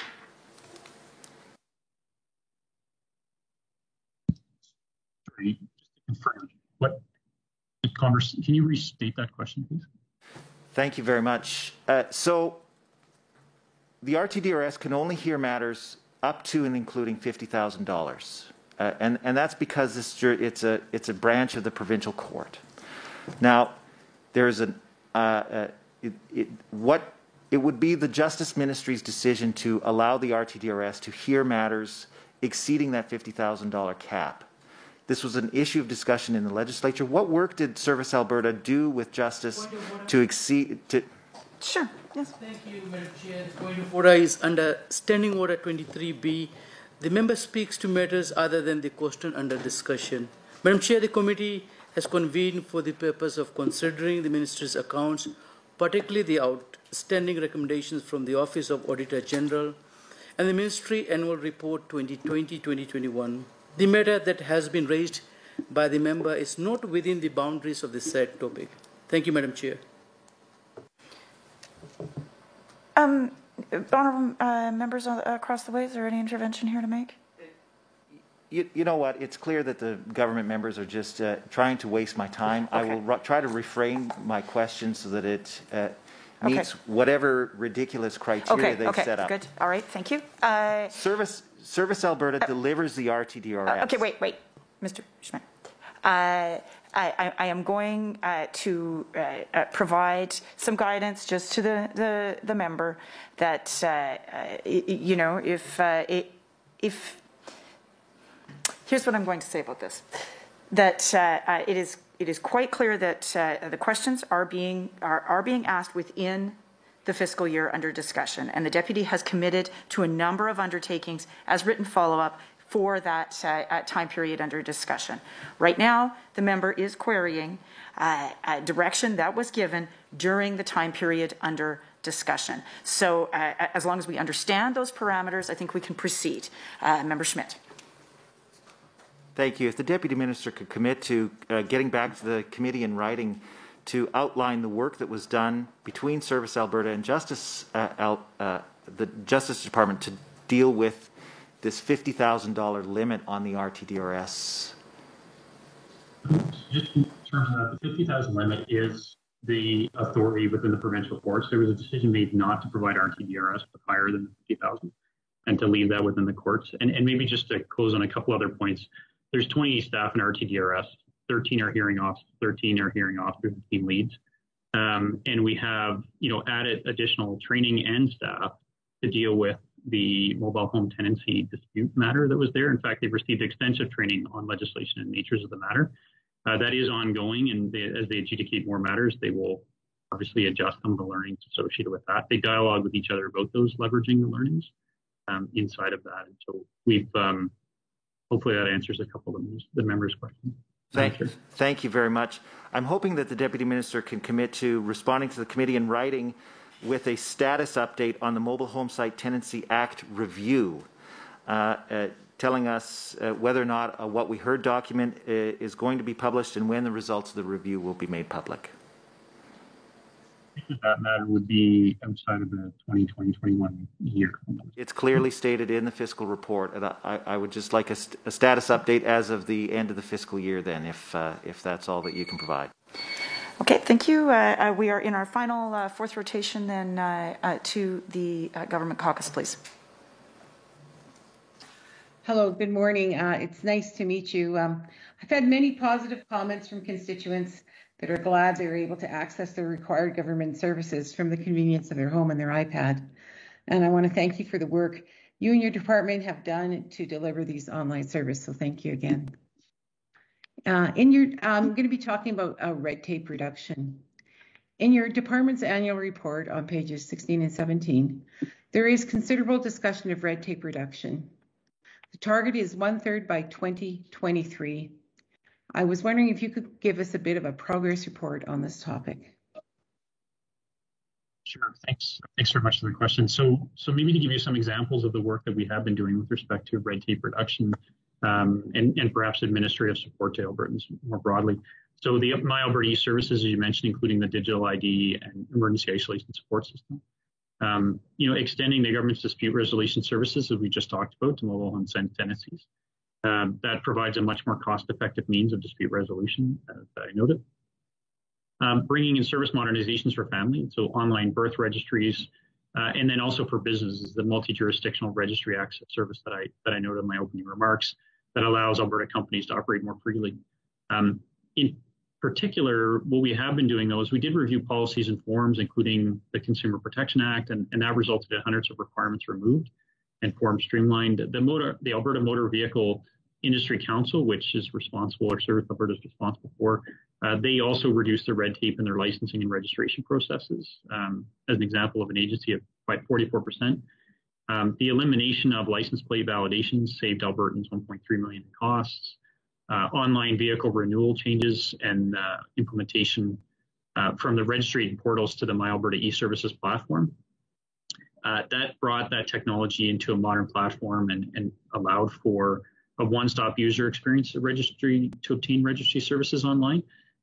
It also allows us to do more in the future, more integration of vehicle renewal services, and eventually, immediate registration certificate printing. So once this is fully developed, it'll be no longer require Albertans to wait 2 weeks for their registration certificate to arrive by mail, and that is all work that continues and has been going on for some time.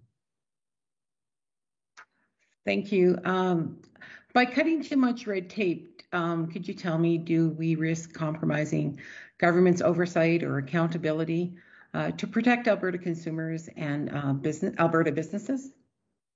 Yeah, so given that consumer protection is a critical outcome for Alberta, we remain focused on ensuring that any proposed changes meet that strategic outcome, that they are protected and a competitive business environment is preserved.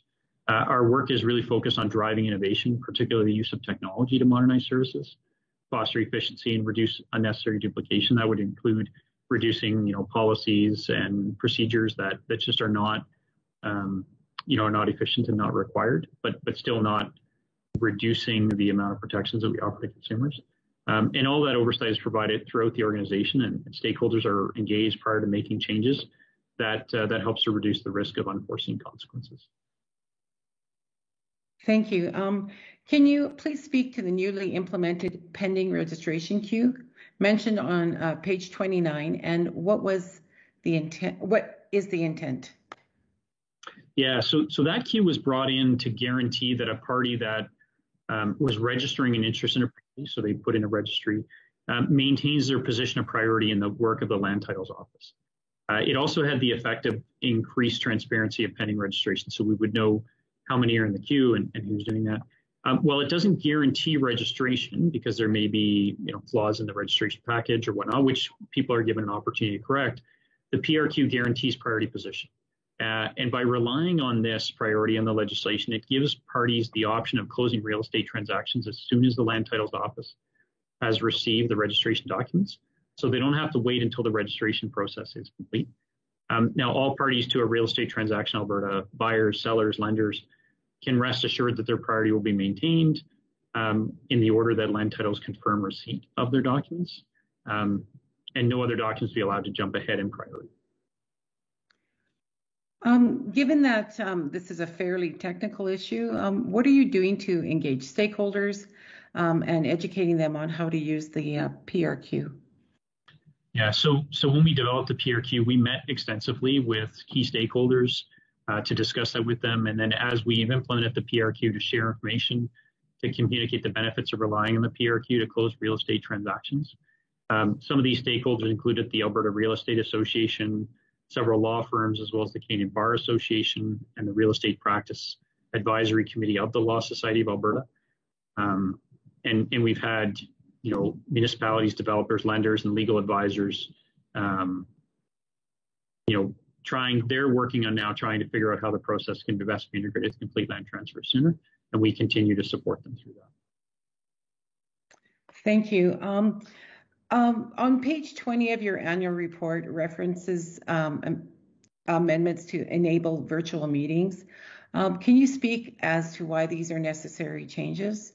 And just having to add to that, I have to say that in this particular case, I do have quite a few small businesses very happy that meetings can be virtual. They're very thrilled about the possibilities. Yeah, no, thank you for that question. So in March of this year, end of March, actually 26th of March, we did the Service Alberta Statutes Virtual Meeting Amendment Act was proclaimed, and that allowed, as you said, condominiums, corporations, nonprofit companies, and societies to meet, provide meeting notice, to conduct meetings and member voting using digital technology. Now, these changes the reasons for implementing were, I guess, twofold. First, a temporary minister order last year in 2020, which had suspended the requirement for specific organizations to hold in-person meetings, that ended in August of 2020. And so the public health restrictions requiring limits on public gatherings and social distancing, that limited the ability for people to do that. However, organizations still required accommodations to carry on with annual general meetings and shareholders and board meetings, notwithstanding those restrictions were in place. So the current legislation, the past legislation did not reflect the advent of technologies that allowed organizations to send electronic meeting notices or to meet virtually or conduct votes.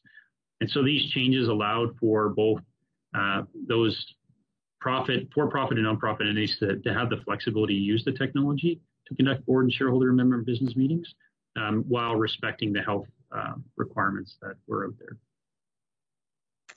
Thank you. On page 18 of your annual report, notes that the Alberta Motor Vehicle Industry Council, the AMVIC, embraced the challenge of finding efficiencies and reduce red tape in their licensing and registration processes by more than 44%. Can you speak to how they were able to achieve this, and if there were any learnings that could benefit other agencies looking to undertake similar work? Yeah, no, thanks. So, their AMVIC's focused red tape reduction initiative was really about listening to feedback received regarding the application process for an automotive business license. And while taking into consider their mandated consumer protections, some previously required business forms were eliminated. Now, other areas were able to make similar red tape reductions inside of that, but the focus really was on that licensing department. And all of those targeted actions amounted to a 44% decrease, as you noted, in regulatory burden. And that helped move AMBIC to year 4 of the Government of Alberta's red tape reduction program. AMBIC also launched AMBIC Online. It was the portal for industry and consumers that drives data processing and provides information management and other regulatory administrative functions. So, agencies that have a similar mandate could look at what Alberta's or AMBIC's online service does in terms of faster, more convenient license and registration applications. And if they have similar practices around licensing and registration of businesses or people, they could certainly learn from what AMBIC has done in that space. Thank you very much. At this point, I'll cede my time to Emily Lovely. Thank you. Well, thank you so much, member. Question is, what is the role of the Digital Innovation Office, and what are some of the examples of projects that they've worked on? Yeah, so the Digital Innovation Office is, it works to undertake partner ministries across GOA for service transformation and modernization. They have a number of product and platform teams that are currently delivering digital services. So their job is to come in and bring that internet era way of working that I talked about earlier. And they work on these product teams, this agile DevOps sort of methodology. I gave you some examples earlier of traffic tickets, which was work that they had done.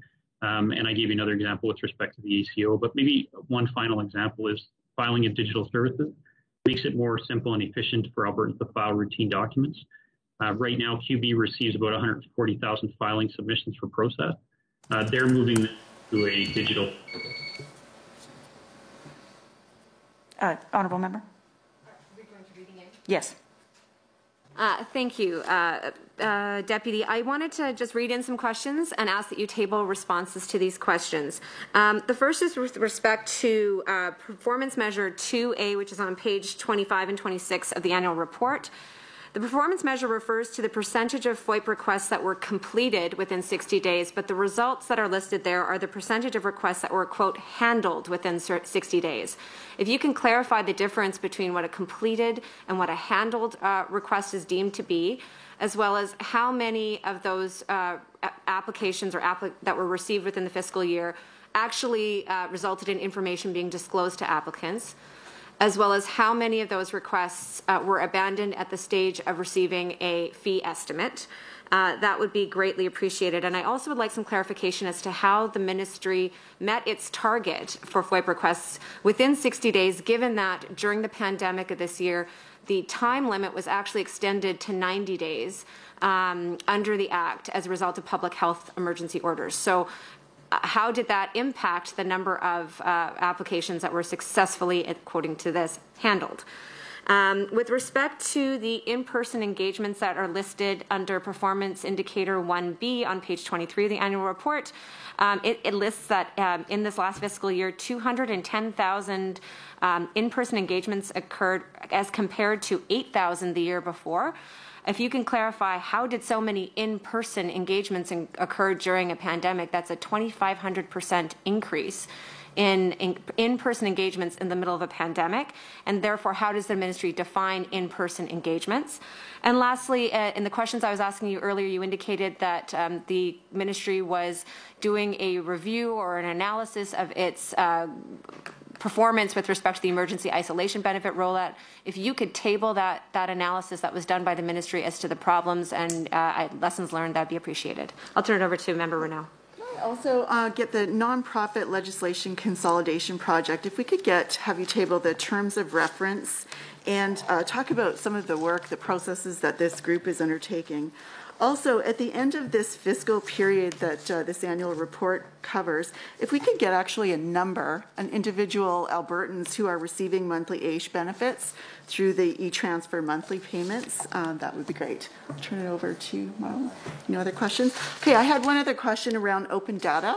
If you could table the process that between Service Alberta and other ministries, what is the process to determine what data is put on that portal, and when is that updated? Is there a schedule or a timetable that each ministry lists? So, for example, in Community and Social Services, I think there's probably about 5 or 6 different sort of series of information that are released, but there doesn't seem to be a schedule of when that happens. So sometimes it happens regularly, other times it does not. So, honourable members, we're just slightly over time here, so I'm just going to look to the room for a unanimous consent to just finish off the agenda.